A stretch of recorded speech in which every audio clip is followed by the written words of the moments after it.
Hello friends, स्वागत है आप सभी का एक नए वीडियो में। आज की वीडियो में हम सुनेंगे भगवान श्री राम के जन्म की कथा, रामायण बाल्यकांड।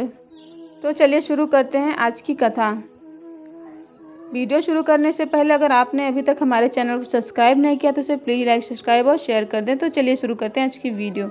कौशल प्रदेश, जिसकी स्थापना वत्स मनु ने की थी, पवित्र सरयू नदी के तट पर स्थित है सुंदर एवं समृद्ध अयोध्या नगरी। इस प्रदेश की राजधानी वत्स मनु के वंश में अनेक शूरवीर, पराक्रमी, प्रतिभाशाली तथा यशस्वी राजा हुए, जिनमें से राजा दशरथ भी एक थे। राजा दशरथ वेदों के मर्मज्ञ, धर्मप्राण, दयालु, रण कुशल और प्रजापालक थे। उनके राज्य में प्रजा कष्ट रहित, सत्यनिष्ठ एवं ईश्वर भक्त थी। उनके राज्य में किसी से के प्रति द्वेष भाव का सर्वथा अभाव था। एक दिन दर्पण में अपने कृष्ण वर्ण केशों के मध्य एक श्वेत रंग के केश को देखकर महाराज दशरथ विचार करने लगी कि अब मेरे यौवन के दिनों का अंत निकट है और अब तक मैं निसंतान हूँ। मेरा वंश आगे कैसे बढ़ेगा? तब किसी उत्तराधिकारी के अभाव में राज्य का क्या होगा? इस प्रकार विचार करके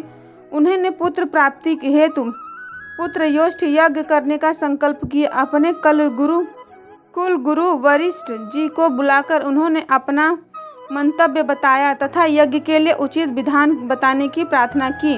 उनके विचारों को उचित तथा युक्त जानकर गुरु वशिष्ठ जी बोले, हे राजन, पुत्र एष्ठ यज्ञ करने से अवश्य ही आपकी मनोकामना पूर्ण होगी, ऐसा मेरा विश्वास है। अतः आप अतिशीघ्र अश्वमेध यज्ञ करने तथा इसके लिए एक सुंदर साम्यकरण अश्व छोड़ने की व्यवस्था करें। गुरु वशिष्ठ की मंत्रणा के अनुसार शीघ्र ही महाराजा दशरथ ने सरयू नदी के उत्तरी तट पर सुसज्जित एवं अत्यंत मनोरथ यज्ञशाला का निर्माण करवाया तथा मंत्रियों और सेवकों को सारी व्यवस्था करने की आज्ञा देकर महाराज दशरथ ने रविवास में जाकर अपनी तीनों रानियों कौशल्या, कैकेयी और सुमित्रा को यह शुभ समाचार बताया। महाराज के वचनों को सुनकर सभी रानियां प्रसन्न हो गईं। मंत्रीगणों तथा सेवकों ने महाराज की आज्ञा अनुसार साम्यकर्ण घोड़ा चतुर्गिनी सेना के साथ छुड़वा दिया। महाराज दशरथ ने देश देशांतर के मनस्वी, तपस्वी, विद्वान, ऋषि मुनियों तथा वेद विज्ञ, प्रकांड पंडितों को यज्ञ प्रसन्न कराने के लिए बुलावा भेज दिया। निश्चित समय आने पर समस्त अभ्यागतों के साथ महाराज दशरथ अपने गुरु वशिष्ठ जी तथा अपने परम मित्र अंग देश के अधिपति लोभपाद के जामाता ऋग ऋषि को लेकर यज्ञ मंडप में पधारे। इस प्रकार महान यज्ञ का विधिवत शुभारंभ किया गया। संपूर्ण वातावरण वेदों की ऋचाओं के उच्च स्वर में पाठ से गूंजने लगा, समिधा की सुगंध से महकने लगा। समस्त पंडितों, ब्राह्मणों, ऋषियों आदि को यथोचित धन, धान्य, गौ आदि भेंट कर के सादर विदा करने के साथ यज्ञ की समाप्ति हुई। राजा दशरथ ने यज्ञ के प्रसाद 4 को अपने महल ले जाकर अपनी तीनों रानियों में वितरित कर दिया। प्रसाद ग्रहण करने के परिणाम स्वरूप परम पिता परमात्मा की कृपा से तीनों रानियों गर्भवती हो गईं। जब चैत्र मास के शुक्ल पक्ष की नवमी तिथि पुनर्वसु नक्षत्र में सूर्य, मंगल, शनि, बृहस्पति तथा शुक्र अपने अपने उच्च स्थानों में विराजमान थे, कर्क लग्न का उदय होते ही महाराज दशरथ की बड़ी रानी कौशल्या के गर्भ से एक शिशु का जन्म हुआ, जो कि साम्यवर्ण, अत्यंत तेजोमय, परम कांतिवान तथा अद्भुत सौंदर्यशाली था। उस शिशु को देखने वाले ठगे रह जाते थे। इसके पश्चात शुभ नक्षत्रों और शुभ घड़ी में महारानी कैकेयी के एक साथ तीसरी रानी सुमित्रा के 2 तेजस्वी पुत्रों का जन्म हुआ। संपूर्ण राज्य में आनंद मनाया जाने लगा।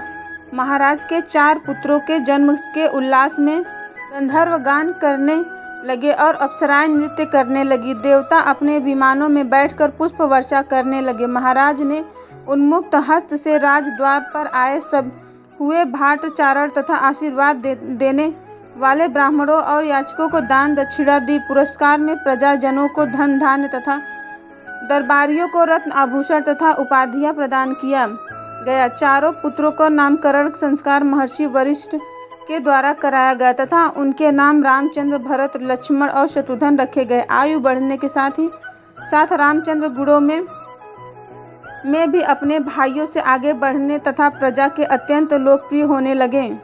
उनमें अत्यंत विलक्षण प्रतिभा थी, जिसमें परिणाम स्वरूप अल्प काल में ही वे समस्त विषयों में पारंगित हो गए। उन्हें सभी प्रकार के अस्त्र शस्त्रों को चलाने तथा हाथी को, घोड़ों एवं सभी प्रकार के वाहनों की सवारी में उन्हें असाधारण निपुणता प्राप्त हो गई। वे निरंतर माता पिता और गुरुजनों की सेवा में लगे रहते थे। उनका अनुसरण शेष 3 भाई भी करते थे। गुरुजनों के प्रति जितनी श्रद्धा भक्ति इन चारों भाइयों में थी, उतना ही उनमें परस्पर प्रेम और सौहार्द भी था। महाराजा दशरथ का हृदय अपने चारों पुत्रों को देखकर गर्व से आनंद से भर उठता। सो फ्रेंड्स, आज के लिए बस इतना ही। आगे की कथा हम नेक्स्ट पार्ट में सुनेंगे। तब तक के लिए धन्यवाद। और वीडियो अच्छी लगी हो तो उसे प्लीज़ लाइक, सब्सक्राइब और शेयर कर दीजिएगा। कमेंट बॉक्स में ज़रूर जय श्री राम लिखिएगा। धन्यवाद।